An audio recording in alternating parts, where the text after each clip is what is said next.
Hi! Welcome to this part of my review featuring the Goblin Slayer TRPG. If you haven't seen the other parts of my review, featuring this tabletop role-playing game, based on the popular fantasy series, please check out the playlist in the description below. This time we are going to talk about the Rheas, the Padfoots and the Lizardmen. Let's start with the Rheas. Rheas are the field cultivators. They live in abodes on comfortable plains near streams and hills. A Rhea will only reach the height of about a human child, but their body will not be that of a child. They don't possess special traits that set them apart from humans, like elves and dwarves do. They are more like normal people that have been scaled down and given slightly pointed ears. The Rheas customarily do not wear shoes. Rheas are known as easygoing, carefree, and frivolous. They pay careful attention to their homes and gardens, wishing to live in comfort. They are timid but brave, easygoing but hard workers.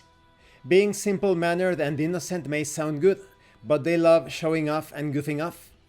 Rheas are said to be the most mysterious species of all, and that is because they don't speak of their own history, despite being history lovers. This is said of the time the Rheas appeared in the four-cornered world. One day, long ago, they suddenly sprang out of nowhere. Where did they come from? Why did they appear? You'll never hear the answers from a Rhea. When asked, a Rhea will shrug, shake their head slowly and say, "It's not important. What is that I am hungry." Rheas reach adulthood at 30. Their lifespan is said to be about twice that of humans, roughly 160. They are not particularly adventurous. However, there are some who go out into the world and end up being adventurers. The Rhea's hidden courage, in contrast to their seemingly happy-go-lucky nature, is of a particular note. Many Rheas have appeared in epics from ancient times. Then we have the Padfoots. The Padfoots are beastmen, humanoids with animal characteristics. There are many different kinds of Padfoots, such as dogs, cats, wolves, mice, rabbits, tigers, bears, etc. Their closeness to animals is extremely variable. Truly, no two are alike. Because of this, the term Padfoot doesn't even apply to them all. Padfoots generally live in nature with their clans or tribes. It is not uncommon for them to become hunters. Nowadays, a lot of younger Padfoots are leaving their villages to live among humans. Some of those with appearances favored by humans work in pubs. However, the young Padfoots tend to be naive about the world when they first leave their village. Padfoots reach adulthood at 15. Their lifespan is about 80 years, roughly the same as humans. Padfoots born and raised in towns are apparently comparable to humans in terms of sexual behavior. Beings such as werewolves who have transformed from a person into a beast are not considered Padfoots. Then we have the Lizardmen, one of my two favorite species, the other one being the Myrmidons. The Lizardmen are a type of Padfoot, with appearances like reptiles standing upright, or humanoid dragons. They are well known as a species that is quite accomplished in battle. Lizardmen mainly live in tribes in the jungles and wetlands to the south. With strong mercenary proclivities, they don't let ideas like order and chaos tie down their thinking. Apart from that, they prefer to eat delicious food and share beds with those they are fond of. Lizardmen call themselves the descendants of the fearsome Naga. These beings are said to have turned from sea dust into fish before climbing onto land to become dragons.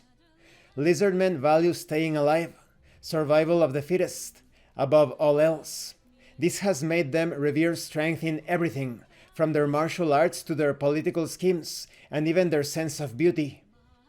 Lizardmen kill for the sake of fighting, kill for the sake of growing more powerful, and then are killed themselves.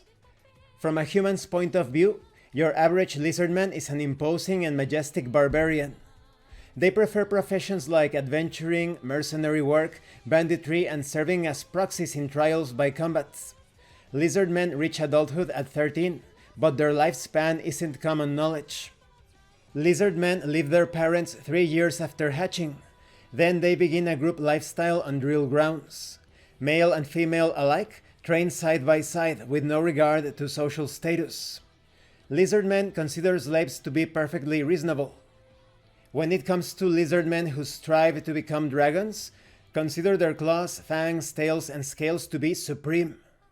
And although their tendency towards slavery, mainly lizardmen feel a sense of responsibility to protect weak slaves who lack martial prowess. And this concludes this part of the review. In the next part we are going to talk about the harpies and the myrmidons.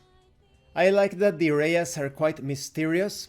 You always have that happy-go-lucky stereotype when it comes to halfling type of creatures, but here there is a mystery surrounding their origin. When it comes to the Padfoots, it feels like a catch-all category. They don't seem to be that unified as a species. And concerning the lizardmen, they are quite awesome when it comes to their fighting prowess, but they may seem a bit overly primitive in other ways. Thank you for watching this part of the review, and thank you for your likes and your comments. If you have any questions or comments, please let me know. And thank you so much to those of you that are going the extra mile to support the channel. If anyone else wishes to further support the channel, the information on how to do that will be in the description below. And remember, it is better to roleplay and fail in character than not to roleplay and fail as a player. Once again, thank you, and see you later.